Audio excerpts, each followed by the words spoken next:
Copying outfits is actually the reason why we keep buying new clothes and still have nothing to wear. I'm gonna explain why that is, what to do instead, but first, I'm in Bologna, I gotta get a coffee.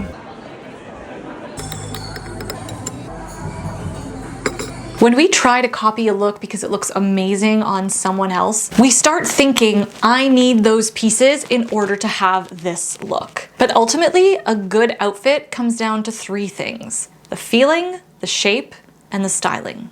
When we start copying those pieces, but not understanding the principles, then we just end up with a look that feels off. These three principles of feeling, shape, and styling are the things that we need to recreate instead of the items themselves. And I'm gonna show you how to do that today with my own closet.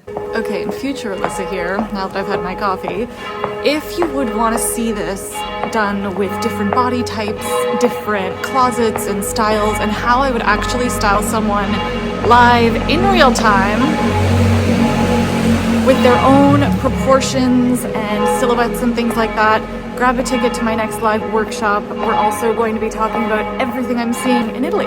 I'm gonna use this look as my inspiration. What's the feeling? I mean, obviously this woman is incredibly chic and cool. She looks chill, she looks confident. So that's the feeling. There's a lot of relaxed fits. There's a little bit of stiffness in the collared shirt. If you try and copy someone else's proportions, I'm sorry, but like, you're cooked. It's not gonna work. So here, like, she's deliberately showed her cuffs and rolled the sleeves of the knit. This whole look, in terms of color, very low contrast. Now that I understand the principles of this look, I don't really care that she's got this beautiful knit camel sweater, even though, I'm not gonna lie, when I saw that, I was like, ooh, I want a camel sweater. But I do not have a camel sweater. You know what I do have? I'm gonna start with this.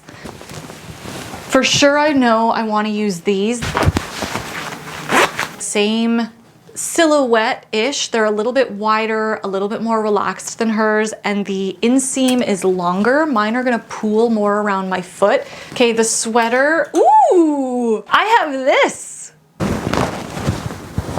I did not think of this. I was just gonna default to a black sweater. So you know what, we're gonna try both. We could do two, actually. Look at this. Look at this, so many options, none of which look like what's in the photo. Who cares? I could also do this beautiful navy sweater. I also have this black men's vintage sweater. I only have one pair of loafers. I'm obsessed, I love them. But you know what else we could do? How cool would these be for like low contrast, ties in the baby blue? And if we really wanna go dramatic, could do these. Shout out to my very own co-creation with a fantastic Canadian slow fashion company called Brave Leather. They add texture, a little bit of hardware. Enough shameless self-promotion. All of these shapes are working really well together, but what bothers me is this super high roll of the knitwear. So it's the styling and the shape. These shapes, this sweater and this top, don't give that same nonchalant, cool effect, because this sweater, the cuffs are too tight. The sleeves are just a little bit too narrow. I like everything else about this look though. Keep the sleeves down. So in order to work with the shapes that I have, I'm not gonna use the styling technique that she did. That's it, the end. Like, this is great. I have these for the sake of glasses, but I don't think that's right. I could do this actually.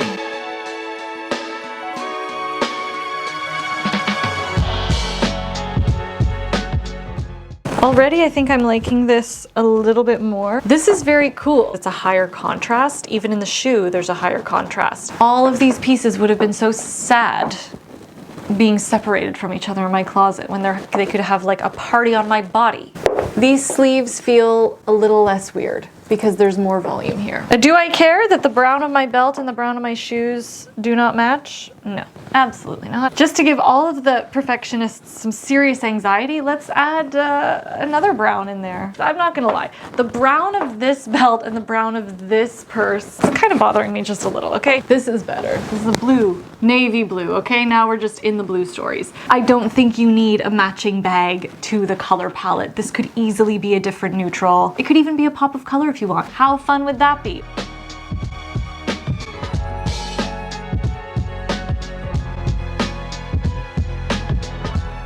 Okay, what do we think of this story that's happening? I actually quite like it. This feels a little corporate. If I was working in an office, I think this would be really good. The purse choice, I would do either black, tote, pull in the black, easy peasy, or I would go with the navy blue. Also a really good option. Does coordinate a little bit with the baby blue, so it just feels more considered. I feel like our first inclination would be to go with the black bag, and that's why I wouldn't choose it.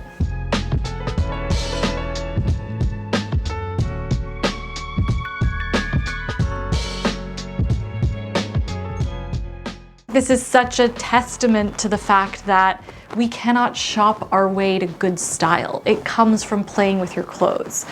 So I am gonna leave it here today. I think we came up with some really good outfits, and if you wanna see more, buy a ticket to the event. Thank you so much for watching. Thank you for being here today. What else? What else can I thank you for? I'm actually just grateful to be alive and breathing. So I hope you have a wonderful rest of your day, a wonderful rest of your night or your evening or wherever you're at. And I will see you in the next slow fashion video. Oh my gosh, wait, give this video a thumbs up if you liked it, if you learned something new, and hit subscribe if you haven't already. I will see you in the next slow fashion video. Ciao.